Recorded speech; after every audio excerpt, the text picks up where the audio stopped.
I'm Jordan. I'm 33 years old, divorced, and a single dad of two absolutely chaotic, hilarious, and painfully honest kids, Emma, 7, and Lucas, 5. I'm not perfect. I don't live in a big house. I don't have a high-status job.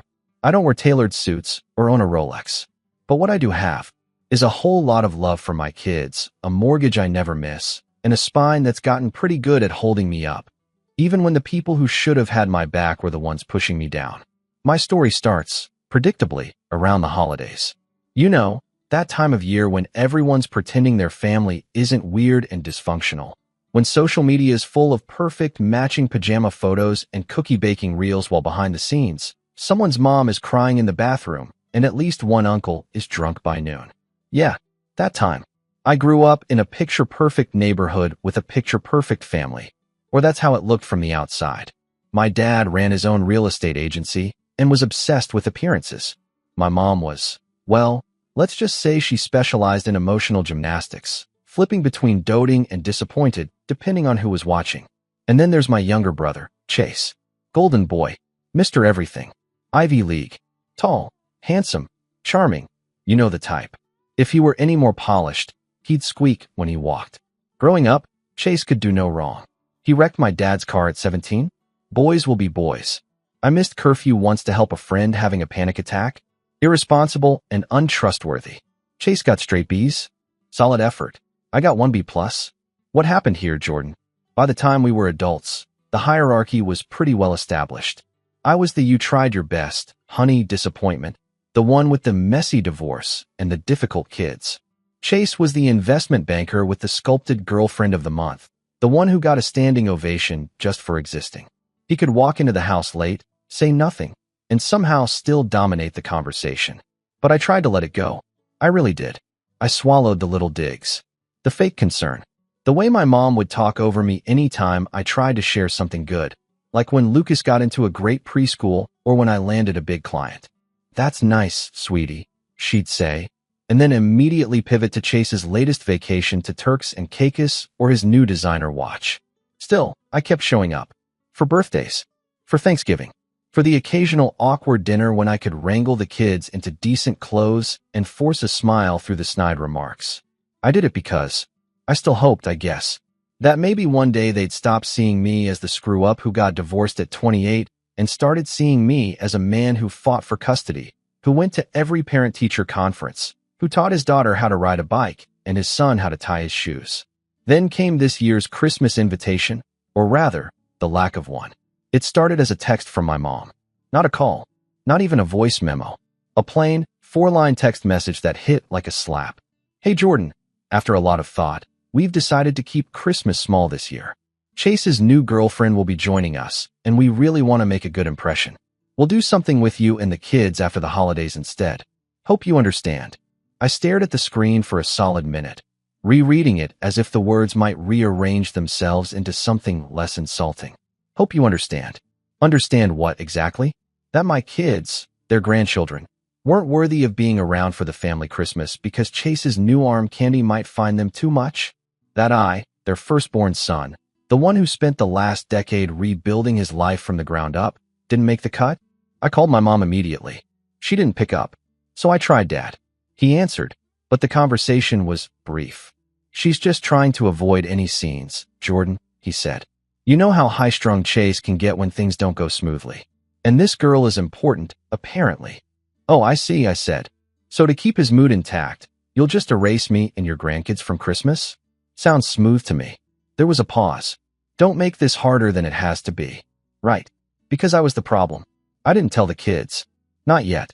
Emma had already made little paper snowflakes for Grandma's tree, and Lucas had picked out a tie for Grandpa from the dollar store. I couldn't break their hearts just yet. So instead, I told them we might do Christmas a little differently this year.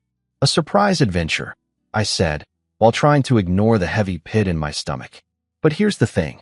The more I thought about it, the less okay I was with staying silent. My parents didn't just exclude me. They humiliated me.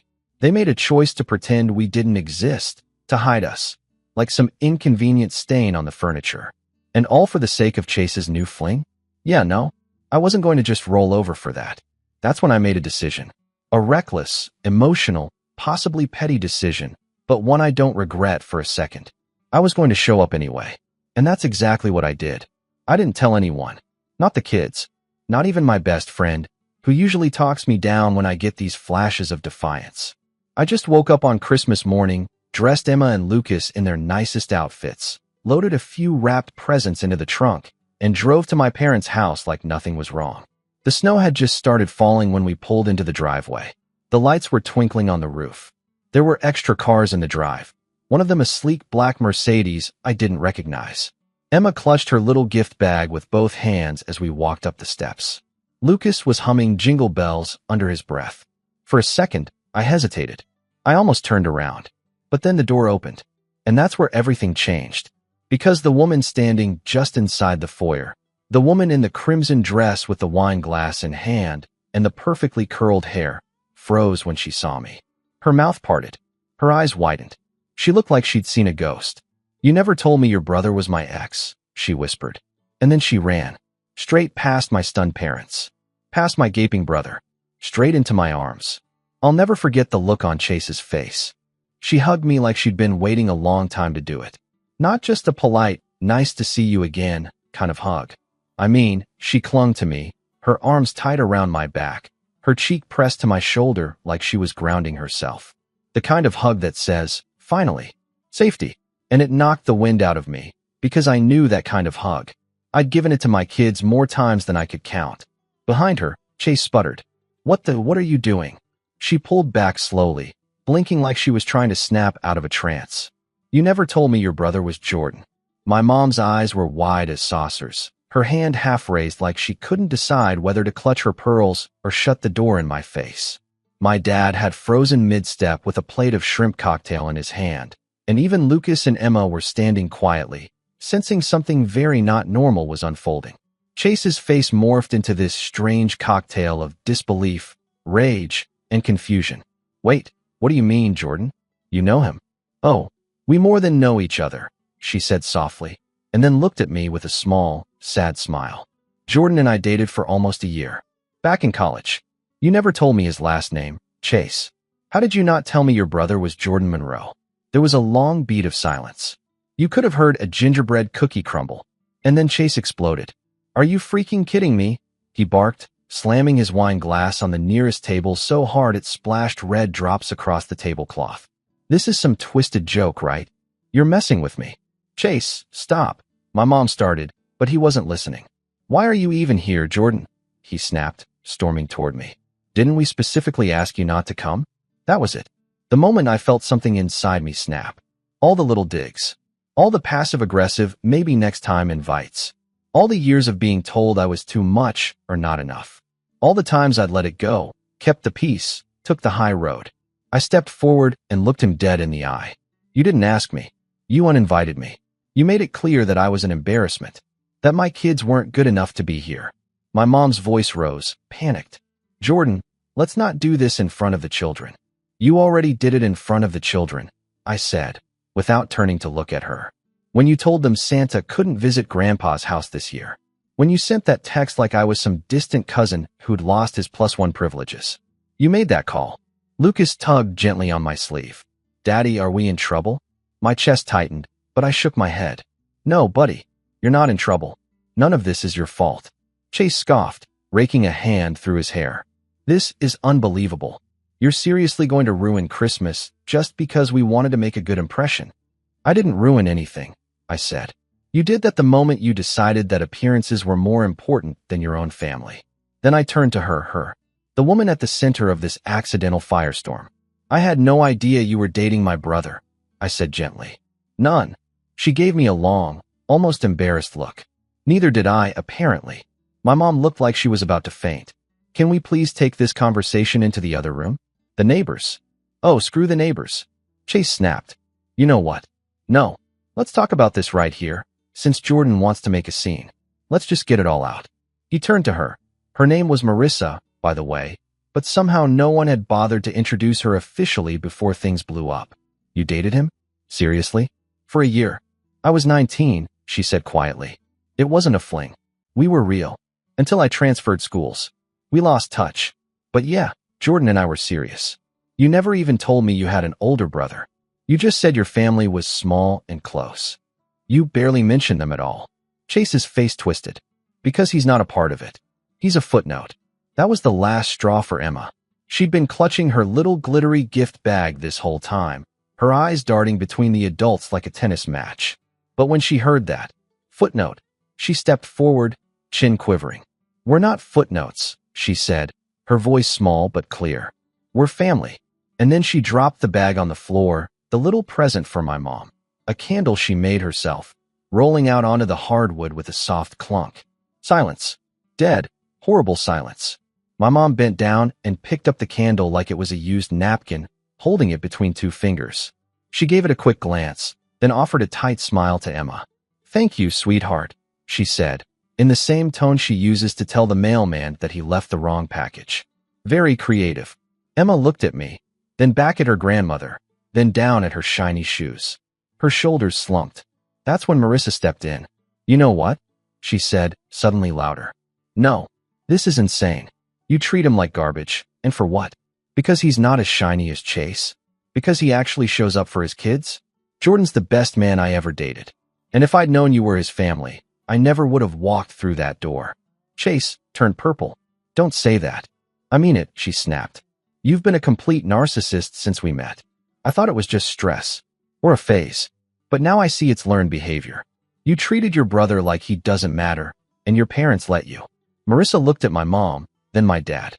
You don't get to look surprised. You built this. And then she turned to me. I'm so sorry. I didn't know. I swear I didn't. I believe you, I said quietly. Chase finally lost it. You think you're better than me? He shouted. You think showing up with your loser kids and your tragic divorce story makes you some kind of hero? That word hit me like a slap. Loser kids. Before I could respond, Lucas let out a little hiccup sob. That was all it took. Emma grabbed his hand, and the two of them bolted for the door. I turned on instinct, following them outside. It was snowing harder now. The car was already dusted white. Emma was trying to be strong, but I could see it. The way her lips trembled, the way she blinked too hard. I'm sorry, she whispered. I didn't mean to ruin Christmas. That nearly broke me. You didn't ruin anything, I said, kneeling beside her. I'm the one who brought us here. I thought maybe things would be different this time. Behind us, the front door slammed. Heavy footsteps followed. I turned, expecting to see Chase, but it was Marissa. She was shaking. I dumped him, she said, like it had just happened in her mind as well as in reality. I told him it's over, that I want nothing to do with any of this. I blinked. You didn't have to do that. Yes, I did, she said firmly. You were right. Family isn't about appearances. It's about showing up. And I don't want to waste another second pretending this family is normal. She looked down at Emma and Lucas and smiled through tears. You two are amazing. Don't ever let anyone tell you otherwise. I nodded, swallowing back a knot of emotions. Then the door opened again. It was Chase this time. But he wasn't alone. My dad stepped out after him, expression unreadable. He took a deep breath, looked at me, then at the kids, then back at Chase. And then he said something I wasn't expecting at all. Maybe it's time we had a real conversation. And that's where everything shifted. The dynamics, the power, the illusion of unity shattered, and the fractures had never been more visible.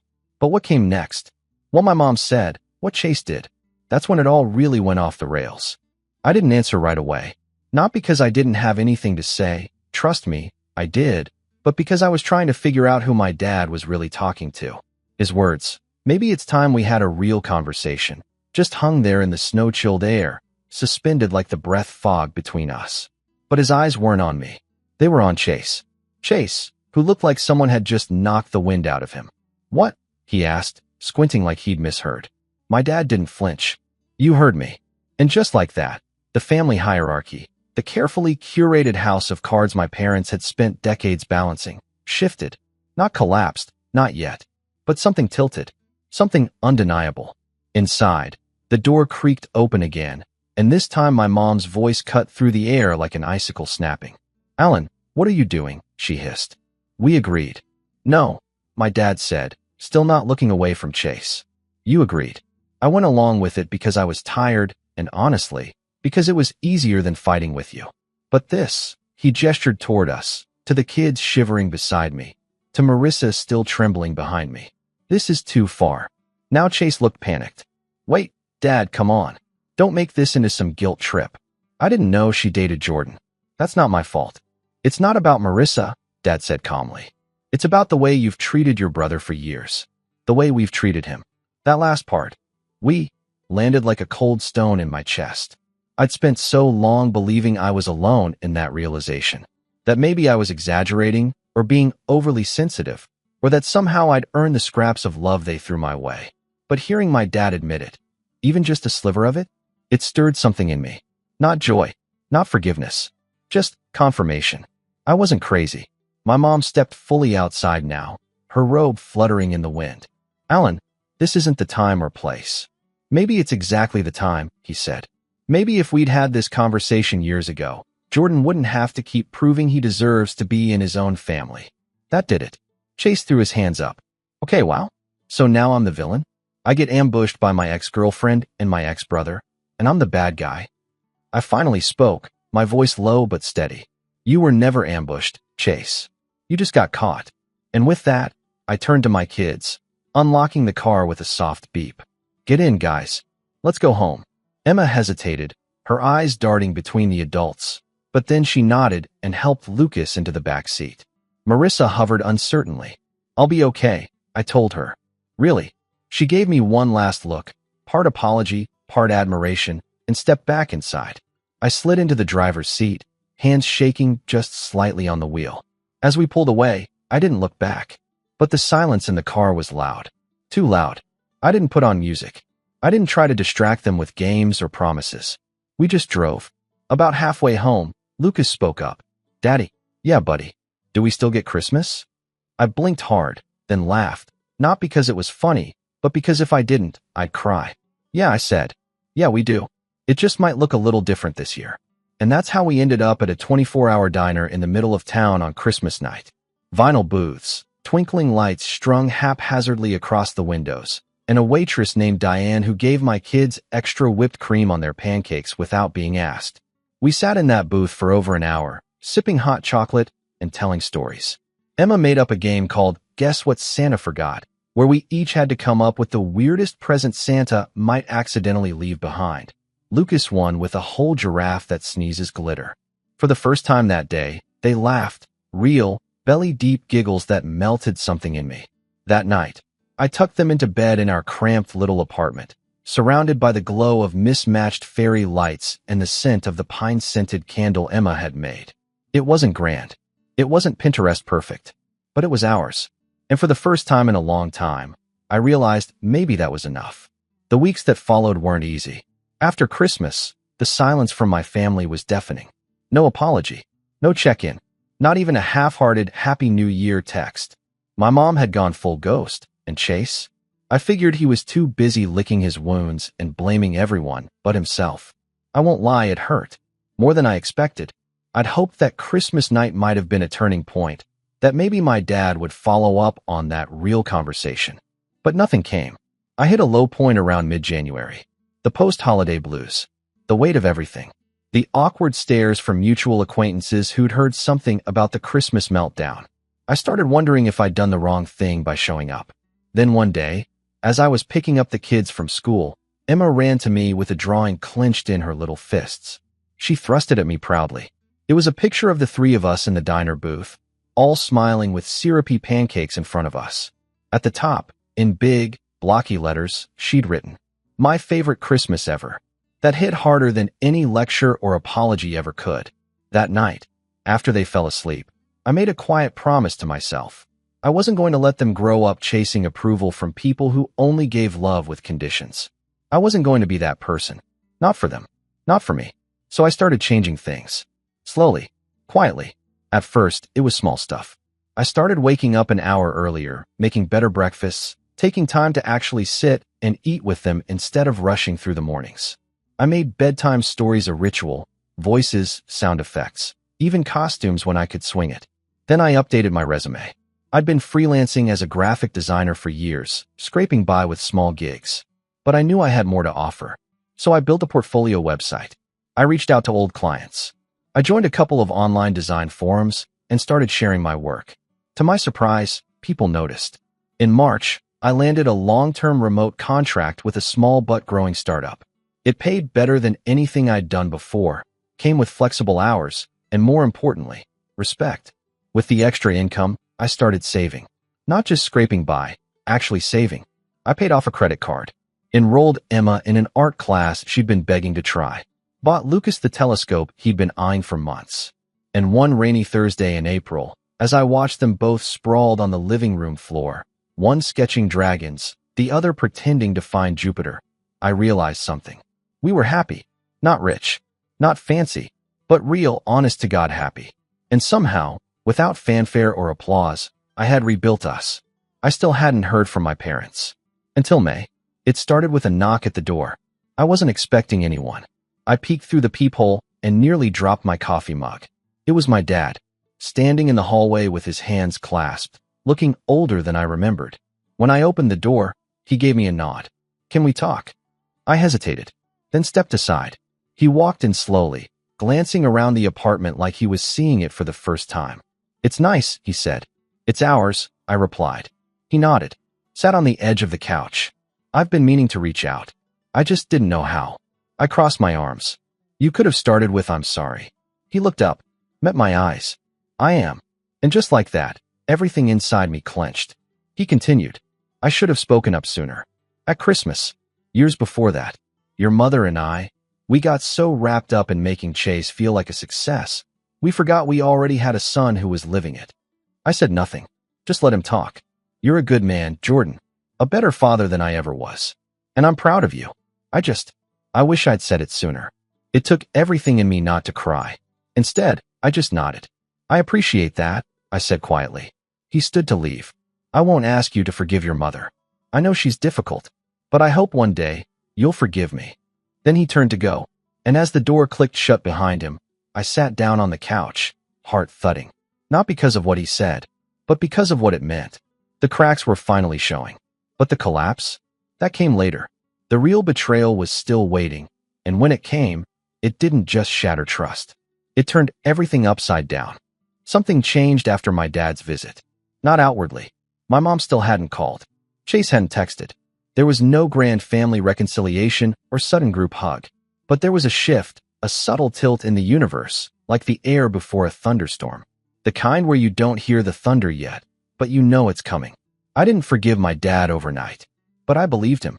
And maybe that belief cracked something open in me, because for the first time in years, I stopped hoping things would go back to normal. I didn't want normal. Normal was what led to being cut out of Christmas. Normal was pretending I wasn't being disrespected. Normal was Chase walking through life like the golden sun while I picked up the splinters he left behind. No, I was done waiting for them to see my worth. And I sure as hell wasn't going to raise my kids to chase love like it was a prize they had to earn. But revenge? That was something else entirely. Not the kind with torches and pitchforks. Not screaming matches or burning bridges. I wasn't interested in giving them more drama to twist into a Jordan's being difficult again narrative. No, if I was going to do this, it would be clean, strategic, quiet. I'd learned a long time ago that the best revenge wasn't loud. It was undeniable. And the first spark came from Marissa. It had been months since the Christmas fiasco. I hadn't heard from her since she walked back into that house after dumping Chase. I assumed she'd moved on, started fresh. Maybe even blocked every Monroe in her contacts. So imagine my surprise when she emailed me in early June. Subject line, "I owe you an apology. And maybe an opportunity." I opened it cautiously, half expecting drama, but instead I found something much more interesting. She'd moved across town shortly after Christmas. Said she needed a reset. Turns out, that night had snapped something in her too. The lies, the manipulation, the casual cruelty. It wasn't just a one-off. It was a symptom of something bigger she'd been ignoring. "I was so caught up in the idea of Chase being this perfect guy," she wrote. "He said all the right things. But when I saw how your family treated you, and how you treated your kids in the middle of all that, it made me realize I'd been with a man who looked good on paper, but couldn't carry basic human decency in practice." She'd started working with a nonprofit that provided small business grants for single parents and marginalized entrepreneurs. And guess who she thought of when they launched a new initiative for digital creators? "I remember you saying you were doing graphic design," she wrote. This program is offering mentorship, funding, and a community for creatives building their own business. If you're interested, I'll fast-track your application." At the bottom of the email was a link. I stared at it for a long time. Not because I didn't want it. I did, but because I knew what it represented. A door opening. A door that didn't lead back to them. A door that led away. I clicked it. The application wasn't long, but it made me think about things I hadn't put into words before. My goals. My mission. Who I wanted to serve. Why I started designing in the first place. To create things that made people feel seen. Not polished. Not corporate. Just real. I submitted the form and didn't expect to hear back for a few weeks. I heard back in 2 days. I'd been accepted, with a $10,000 business grant, 6 months of mentorship, and a feature spot at their annual showcase in September. When I read the email, I didn't scream or punch the air. I just sat there in the living room, the kids asleep in their beds, and let the warmth wash over me. For the first time in a long time, I had momentum, and I wasn't going to waste it. The next few weeks were a blur. I started building a brand, not just a portfolio, but a voice. My mentor helped me define my niche. Custom branding for indie creators, small businesses, and nonprofits that didn't want the cookie-cutter corporate vibe. And the work poured in. Word spread. Clients referred friends. I set boundaries. I raised my rates. I hired a part-time assistant to help with admin. I bought better equipment. I redesigned my website. I even got featured in a design blog for my work with a local bakery that wanted to rebrand after the pandemic. By the end of July, I wasn't just making rent, I was saving. And through it all, I kept quiet. I didn't tell my parents. Didn't send them links. Didn't brag or gloat. But I knew it was only a matter of time before they found out. Because Chase, he hated being upstaged. Especially by me. And sure enough, the first crack came in the form of a phone call. It was my mom. Which alone was enough to make me pause. I answered cautiously. "Hello." She didn't waste time on small talk. "I heard you've been working with Marissa again," she said. Not "how are you?" Not "congratulations." Just that clipped, frosty tone she always used when she felt out of control. Working with her? No. She helped me get a grant. That's it. She made a humming sound. Interesting. Because Chase said she's been talking about you. Quite a bit, apparently. I raised an eyebrow, even though she couldn't see it. Did Chase also mention that he's the reason she left in the first place? She ignored that. "Look, Jordan, I just want to make sure you're not planning to cause problems. With the showcase coming up and your sudden success, I know how easy it is for things to go to your head." I almost laughed. "My success isn't sudden, Mom. It's just that none of you were paying attention before." There was a pause. Then she softened, or tried to. "We're proud of you. You know that." "No," I said calmly. "You're concerned about how I might use it. That's not the same thing." She bristled. "Well, I just hope you'll remember who supported you when it really mattered." I didn't respond. Because the truth was, they hadn't. They only showed up when they thought I had something to offer. And that realization clarified everything. The showcase was in early September. A big event. Open to the public. Attended by local press, small business owners, and potential investors.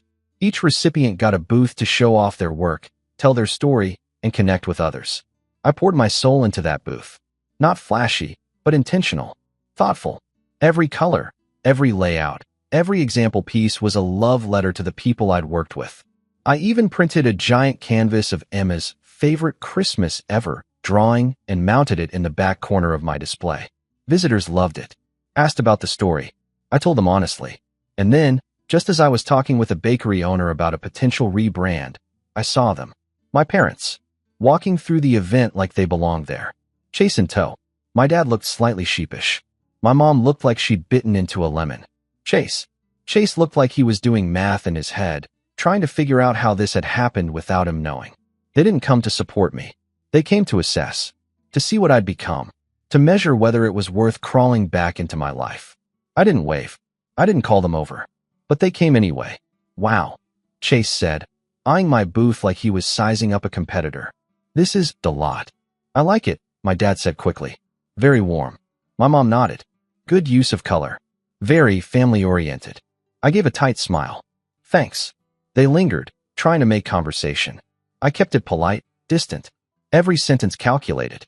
Then, just as they were about to leave, my mom turned. "Oh, by the way," she said, as if it had just occurred to her. We're hosting Thanksgiving this year. Thought we'd extend the invitation early. I blinked. Really?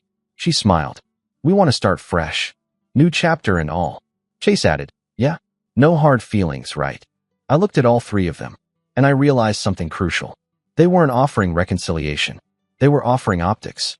Now that I was worth something, successful, visible, respected, I was useful again. A prop to hold up at dinner. Proof that they were a supportive family all along. But they didn't want me. They wanted the idea of me. The successful son. The entrepreneur. The redemption arc. And that's when the idea began to form. Slowly. Methodically. Not out of spite, but out of clarity. I didn't want their acceptance anymore. But I did want something else. Control. And if Thanksgiving was their next play, then I already had my opening move. Because this time, I would be the one writing the story. And I wasn't finished setting the stage. Not yet. It's funny how people assume revenge is about rage. About loud confrontations, public breakdowns, messy explosions. But that's not what real revenge looks like. Real revenge is subtle, calculated. The kind of thing that's already over by the time they realize it's begun. So when my parents extended that Thanksgiving invite, all smiles and false olive branches, I smiled back. Sure, I said. That sounds nice. And they lit up. My mom immediately launched into a monologue about seating charts and catering, while Chase smirked like he'd just won something. They had no idea what I was planning, but it had already started. The first step was easy. I said yes. I told them I'd bring the kids, bring dessert, even come a little early to help set up. My mom practically melted with relief. My dad thanked me, voice low and almost sincere. Chase was quieter, but I caught the side-eye glances he gave me during the showcase, like he was still trying to figure out how I'd ended up outshining him in a world he didn't even belong to. He didn't realize it wasn't about outshining anyone. I was just doing my own thing. But if he wanted to turn it into a competition, fine. I'd play. Step 2. I let the silence do the work. I didn't text them in the weeks leading up to Thanksgiving. Didn't offer updates or ask what to bring. I let them stew in uncertainty. Let them wonder if I'd really show or ghost them like they ghosted me last Christmas. But I did prepare. I spent the month doubling down on my business. I wrapped up 3 major projects. Booked 2 more. Finished the final design for the nonprofit that gave me the grant, and they loved it so much, they offered me a speaking slot at their winter conference. I also set up a small scholarship fund with a portion of my earnings to help young designers from low-income homes. I didn't announce any of this. I just did it. Because the best kind of revenge isn't revenge. It's success that doesn't need them anymore. Thanksgiving Day. I dressed the kids in matching fall outfits Emma picked out herself. I wore a simple navy sweater and jeans. Nothing flashy. Just clean, calm, present. Before we left, I made a quick stop. A small stack of envelopes. Labeled and sealed. 1 for Chase. 1 for Mom. 1 for Dad. I tucked them in my bag, heart steady. We arrived at noon. The house was immaculate, as usual. Fake pumpkins on the steps. A decorative chalkboard that read, thankful, blessed, family obsessed, in my mother's neat cursive. Emma rolled her eyes at it and whispered, "That's a lie," which made me almost burst out laughing. They greeted us at the door like nothing had ever happened. My mom swept the kids into a hug. My dad clapped me on the back like we were old friends. Chase. Chase offered a nod and a tight-lipped smile. I handed off the pie I'd brought, made by Emma and Lucas the night before, and said, "Give it 10 seconds before you pretend it's too sweet." My mom let out a tight laugh, missing the point. We settled in. The kids ran off to explore. Chase's latest date, some tall, willowy blonde named Erica, made polite small talk, but didn't seem all that engaged. Then came dinner. And the speech. My dad stood at the head of the table, carving knife in hand, and raised his glass. "This year," he began, "I want to give thanks to something unexpected." He looked at me. To reconciliation. To growth. To second chances. Everyone clapped. Everyone except me. I just smiled. And when the applause died down, I reached into my bag and pulled out the 3 envelopes. "I brought something too," I said. "Since we're doing gratitude." I passed them out, Mom, Dad, Chase, and leaned back in my chair. They hesitated, then opened them. And read. My dad's eyes widened first. My mom's face went pale. Chase. He went red. Because inside each envelope was a single sheet of paper. Not hostile. Not cruel. Just facts. Mom's envelope. a full summary of every tax deduction I'd tracked over the last year, including childcare, freelance expenses, and a recent charitable donation in her name to a shelter for domestic violence survivors. The same shelter she'd mocked once when I volunteered there, calling it a place for people who made bad decisions. At the bottom, a note. You always said I'd never amount to much. I figured it was only fair to prove you wrong and let you claim the credit for once. Dad's envelope. A copy of the keynote speech I'd been invited to give at the winter conference. Topic: Redefining Success. The power of building without a safety net. Underneath that, a signed thank you letter from the nonprofit director for the scholarship I'd created in my dad's name. A scholarship for resilient individuals from unsupportive families who choose growth anyway. At the bottom, thanks for the silence. It taught me how to speak for myself. Chase's envelope. This one took longer. Inside, he found a breakdown of a business pitch he'd quietly submitted to the same nonprofit months earlier. A real estate tech idea he thought would impress the board. He had no idea I knew about it, but Marissa had quietly shared it with the committee after he'd ghosted her and tried to name-drop my success. The letter included their formal rejection and a brief note explaining why. We don't partner with people who use others as leverage, nor with those who treat family as disposable. Your brother earned this opportunity. You didn't. I watched him read it twice. Then a third time. His jaw clenched. You sabotaged me. I shook my head. No, I just stopped cleaning up after you.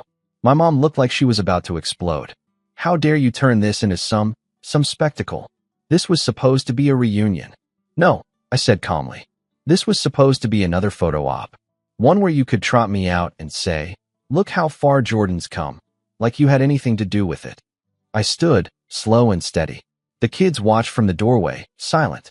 You didn't want me here last year because you were afraid I'd embarrass you, I said. This year, you invited me because now I make you look better. You never wanted me. You wanted a version of me that made you look good. I turned to Chase. You used to look down on me. I let you. You treated me like a footnote in my own family. And I let you. Then I looked at all of them. But I'm not here to be forgiven. I'm not here to be accepted.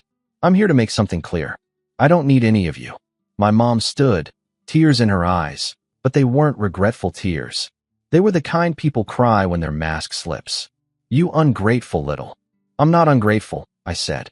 I'm done. And then I turned to my kids. You ready to go? They nodded. We walked out as the table erupted behind us. Voices rising, plates clattering. I didn't look back. I didn't need to. The fallout came fast. Chase tried to smear me on social media, said I'd lied, manipulated people, turned our family against each other. But I didn't respond. I didn't need to. People knew me now. Clients, peers, the community I'd built. And when someone posted screenshots of his nonprofit rejection letter, anonymously, but clearly legitimate, his credibility took a hit he couldn't spin. My mom tried to call a week later. I didn't answer. She left a message. Something about misunderstanding, about things getting out of hand. I deleted it. My dad sent a letter, handwritten, surprisingly thoughtful. He said he didn't agree with how I'd done it, but he understood. That he hoped one day we'd find a way back. I haven't replied yet. Maybe I will. Maybe I won't. But here's what I do know. My kids are happy. Safe. Loved. My business is thriving. My life is mine. And for the first time in decades, I feel like I finally stepped out of the shadow of people who needed me to stay small. This wasn't revenge. This was release. And as we drove home from that Thanksgiving dinner, windows down, music playing, Emma singing off-key, and Lucas trying to beatbox, I realized I didn't feel victorious. I felt free. They told me I might embarrass them. Turns out, the only shame they felt was watching me walk away without needing them at all.